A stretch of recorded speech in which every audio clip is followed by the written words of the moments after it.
ஜோடியா வந்தாங்க. அப்போ நீங்களாம் அப்போ என்ன ஐடியாவில் படம் பார்க்கறதுக்கு போறீங்க? இப்போ நான் படம் பார்க்கறதுக்கு தான் வந்திருக்கேன். படம் பேர் சாவி. அந்த படம் தான் இப்போ நான் பார்க்கறதுக்காக வந்திருக்கேன். படம் பார்த்தாச்சு, நல்லா அருமையாக இருக்கு. என் சகோதரி இவங்களே உங்களுக்கு தெரிஞ்சிருக்கான். நெருப்பு கூத்தடிக்குது காத்தும் கூத்தடிக்குது அப்படின்னு ஒரு லேகாஸ்ரீ. நாங்களும் என் சகோதரியும் தான் படம் பார்க்கறதுக்காக வந்தோம். படம் எப்படிமா இருக்கு? சூப்பரா இருக்கு. ரொம்ப நல்லா இருக்கு. நல்லா இருக்குல்ல? சூப்பரா இருக்கு. பாருங்க கண்டிப்பா. ஒரு கொஞ்சம் ஒரு சிப்பு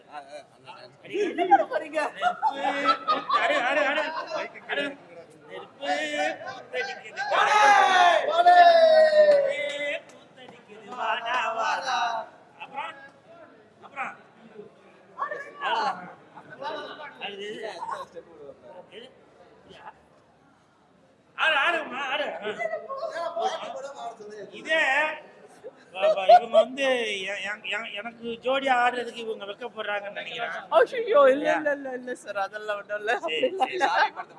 இப்போ சாவி அந்த படம் தான் இப்போ நான் பார்த்துட்டு வரேன். இந்த படத்துல கதாநாயகனாக ஒரு நேஷனல் அவார்டு வாங்கின தம்பி, அந்த தம்பி பேரு உதயா வந்திருக்காரா?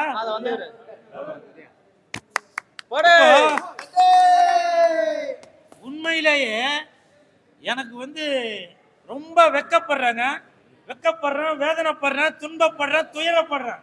காரணம் என்னன்னா, இந்த சினிமா பாருங்க, ஒரு நேஷனல் அவார்டு வாங்கின ஒரு தம்பி, அவருக்கு இவ்வளவு சின்ன வயசுல வாங்கினவரு, அந்த அறியாத வயசுல, புரியாத வயசுல, தெரியாத வயசுல ஒரு நேஷனல் அவார்டு வாங்கின ஒரு தம்பி, அவன் கதாநாயகனாக நடிப்பதற்கு குறைஞ்சபட்சம் ஒரு 15 வருஷம் தாண்டி வர வேண்டியதா இருக்கு. 15 வருஷம் கழிச்சு ஒரு அருமையான படம் இந்த சாவி அப்படின்ற படத்துல இயக்குனர் அஜித் அவர்கள் இவருக்கு வந்து வாய்ப்பு கொடுத்திருக்காங்க. ஆனால் தமிழ் சினிமால இருக்கிற அவ்வளோ இயக்குனர்களும் தயாரிப்பாளர்களும் ஒரு நேஷனல் அவார்டு வாங்கின ஒரு கதாநாயகனை இன்ன வரைக்கும் பயன்படுத்தல அப்படின்றது இது எவ்வளவு பெரிய ஒரு வெக்கக்கேடான விஷயம். நீங்களே யோசிச்சு பாருங்க. அப்போ நீங்க காசு பணம் உள்ளவனுங்களுக்கு மட்டும்தான் வாய்ப்பு தந்துட்டு இருக்கீங்களா? சொல்லுங்க. அப்போ ஒருவேளை ஹீரோவா நடிக்கணும்னா உங்க அண்ணன் டைரக்டரா இருக்கணும், உங்க அப்பா ப்ரொடியூசரா இருக்கணும், உங்க அம்மா ஹீரோயினா இருக்கணும், உங்க சித்தப்பா ப்ரொடியூசரா இருக்கணும், உங்க மாமா டைரக்டரா இருக்கணும். இந்த மாதிரி உள்ளவங்களுக்கு தான் நீங்க வாய்ப்பு தருவீங்களா? இந்த தம்பி ஒரு நேஷனல் அவார்டு வாங்கின ஒரு தம்பிக்கு இந்த நிலைமை என்றால் நீங்களே யோசிச்சு பாருங்க. இதெல்லாம் நான் நினைக்கும் போதுதாங்க கூல் சுரேஷ்க்கு வந்து அவார்டு வாங்கணுமா அப்படின்னு நம்ம ரொம்ப யோசிக்க வேண்டியதா இருக்கு. உண்மையிலே சொல்றேன்டா தம்பி, இவன் சின்ன வயசுலேயே அவார்டு வாங்கின தம்பி. அப்படிப்பட்ட ஒரு தம்பிக்கு இந்த நிலைமை. ஆனால் அதை பத்தி எதையும் கவலைப்படாம அஜித் அவர்கள், இயக்குனர் அஜித் அவர்கள் சாவி, அதாவது சாவு வீடு அப்படின்னு தான் இந்த படத்துக்கு பேர் வச்சிருந்தாங்க. சில சென்டிமெண்ட் காரணமாக சாவி அப்படின்னு சொல்லி அந்த படத்தோட பேரை மாத்திருக்காங்க. படம் நல்லா அருமையா இருக்கு. இந்த படத்துல கதாநாயகியாக ஒரு தங்கச்சி நடிச்சிருக்காங்க. அவங்க பல்லு கூட அப்படி கட்டமா இருக்கு. அவர்களுக்கு என் மனமார்ந்த வாழ்த்துக்கள். அப்புறம் ஆதேஷ் பாலா இதுல வந்து போலீஸா நடிச்சிருக்காரு. வந்திருக்காரா? வா ஆதேஷ் பாலா. பாத்திரங்களுமே கச்சிதமாக இருக்குது. இப்படிப்பட்ட படங்களை நம்ம வந்து கொண்டாடணும். ஒரு நேஷனல் அவார்டு வாங்கின ஒரு ஹீரோ நடிச்ச இந்த படத்தை நம்ம கொண்டாடணும். அப்படி கொண்டாடுறது இல்லைங்க. நம்ம கொண்டாடுறதுதான் எப்படி? ஊ சொல்றியா மாமா, ஊ சொல்றியா, இதான் மோனிகா மோனிகா, இதுக்கு தான் நம்ம வந்து கொண்டாடுறது. உண்மையிலே சொல்றேன், இயக்குனர் அஜித் சார், உங்களுக்கு என் மனமார்ந்த வாழ்த்துக்கள். ஆண்டனி அஜித் அவர் பேருக்கு நினைக்கிறேன். வந்திருக்காரா? வாங்க வாங்க, வாழ்த்துக்கள்.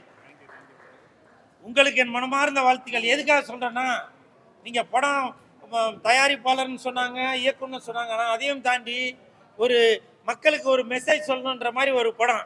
நல்ல ஒரு ட்விஸ்ட்டு. என்ன நடக்கும்? நான் என் கூட வந்த தம்பிங்கள்ட்ட சொன்னேன், டேய் மூத்திரம் மத்திர வாடா, உச்சா போயிட்டு வரலாம். என்ன அந்த பணம் என்ன ஆகுதுன்னு நான் யாரு சாவடிச்சான்னு பார்க்கணும், எப்படின்னு பார்க்கணும் அப்படின்னு சொன்னியா இல்லையாடா? அவன் சுரேஷ்லாம் சொன்னான். அப்படி ஆமா அப்படி அப்படி வந்து உச்சா வந்தா கூட மூத்திரம் வந்தா கூட அடக்கிக்கின்னு பாக்குற அளவுக்கு இந்த படத்தை வந்து ரொம்ப ஒரு விறுவிறுப்பா கொண்டிருக்கேன். அப்படி என்னவா ஆமாப்பா, அதாவது தூங்கலாம், தூங்கிக்கிட்டே இருக்கக்கூடாது, ஏங்கலாம், ஏங்கிக்கிட்டே இருக்கக்கூடாது. தம்பி ஏங்கிக்கிட்டே தான் இருக்கான் படத்துல. கண்டிப்பாக உனக்கு நல்ல ஒரு மன வாழ்க்கை அமையும், சரிங்களா? அதே மாதிரி கிளைமேக்ஸ்லயும் நல்ல ஒரு ஒரு மெசேஜ் சொல்ற ஒரு பாட்டு ஒன்று இருக்கு. அவருக்கு என் மனமார்ந்த வாழ்த்துக்கள். மொத்தத்தில் இந்த ஹோல் டீமுக்குமே என் மனமார்ந்த வாழ்த்துக்களையும் நன்றிகளையும் தெரிவித்துக் கொள்கிறேன். எங்கடா மாலா? ஆக்சுவலா இந்த மாலை வந்து இயக்குனருக்கு தான் போடணும். அவருக்கு என் மனமார்ந்த வாழ்த்துக்கள். புடிங்க சார். நான் எப்பவுமே பெண்களுக்கு மாலை போட மாட்டேன், உங்களுக்கு தெரியும். இந்தாங்கம்மா. தேங்க்யூவா. எனக்குமா என்னடா சின்ன மாலை ஆகுது? சரி, பரவாயில்ல. இந்த ஹோல் டீமுக்கும் என் மனமார்ந்த வாழ்த்துக்களையும் நன்றிகளையும் தெரிவித்துக் கொண்டு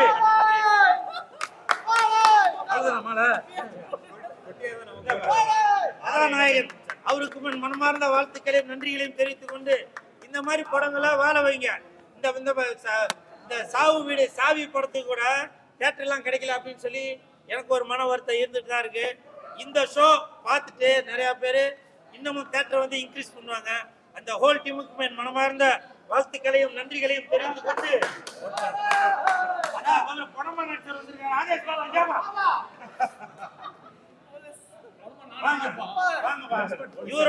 இவரோட காமெடி நிறைய இடத்துல ஒர்க் அவுட் ஆயிருக்கு. சூப்பர், வாழ்த்துக்கள். அதே மாதிரி அந்த இதுல ஒரு தம்பி நடிச்சிருந்தாங்க. அப்புறம் டாக்டர் சார் சொன்னு அது பேர்லாம் டார்க் காமெடி, என்ன காமெடி சொல்லுவாங்க, அந்த காமெடி எல்லாமே நிறைய இடத்துல ஒர்க் அவுட் ஆகுது. அந்த பல்பம் சாப்பிட்றது, அப்புறம் மாசமா இருக்கிறான் வாந்தி எடுக்கிறான் அப்படின்னு சொல்றது, அப்புறம் இங்க குடிக்கிறதெல்லாம் நிறைய இடத்துல ஒர்க் அவுட் ஆயிருக்கு. என்ன அறியாமலே நான் சிரிச்சேன்.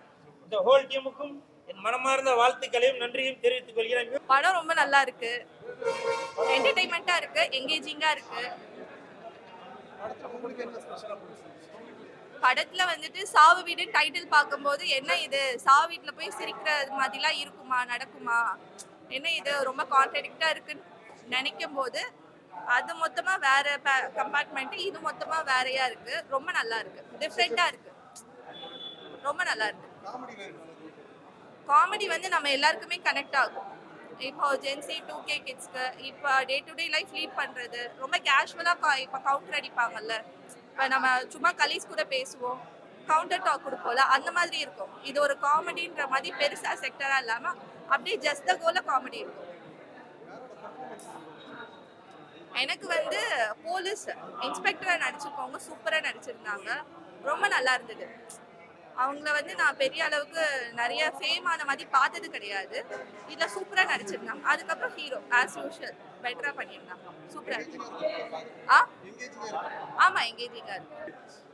படம் நல்லா தான் இருந்துச்சு ப்ரோ. ஒரு டிஃப்ரெண்ட்டாக ட்ரை பண்ணியிருந்தாங்க. ஓரளவுக்கு மேக்ஸிமம் ஃபஸ்ட்டு புரியாத மாதிரி இருந்துச்சு. பட் ஓரளவுக்கு பார்க்க ட்விஸ்ட்டாக எப்படி சொல்கிறதுனா லாஸ்ட்டில், ஏன்னா ஃபஸ்ட்டே ஒரு டவுட் இருந்துச்சு, ஹீரோ தான் மேபி பண்ணியிருப்பாரு அப்படின்ற ஒரு டவுட் இருந்துச்சு.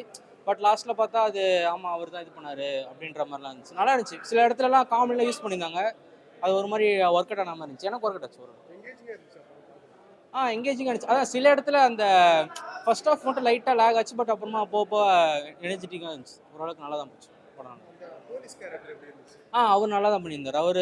அதான் அவருக்கு வந்து அவருக்கு ஏற்ற கேரக்டர் கரெக்டாக போலீஸ் மாதிரி தான் இருந்தார். ஃபஸ்ட்டு ஒரு நம்ம கொஞ்சம் வேறப்பான இது வேணால் கொஞ்சம் லைட்டாக சின்ன இடத்துல காமெடி இது பண்ணார். அப்புறமா அவரை கவுண்டரெல்லாம் சில டக்குன்னு அவங்க கொடுக்கும்போதெல்லாம் ஓரளவுக்கு மேக்ஸிமம் அவரும் இது பண்ணாமல் இருந்துச்சு. டார்க் காமெடி அந்த ஒரு சீன் இருந்துச்சு, அதுவும் நல்லா ஒர்க் ஆச்சு டக்குன்னு. அப்புறம் வேறு அதான் பாதி பேர் அவங்க இது பண்ண மாதிரி அவங்க கேரக்டருக்கு ஏற்ற மாதிரி சில பேர்லாம் இது பண்ணாங்க. ஹீரோவும் ஓரளவுக்கு அவருக்கு ஃபஸ்ட்டு படம் மாதிரி தான் இருந்தாலும் பட் ஆனால் நல்லா பண்ணியிருந்தார். ஓரளவுக்கு சூப்பராக இருந்துச்சு.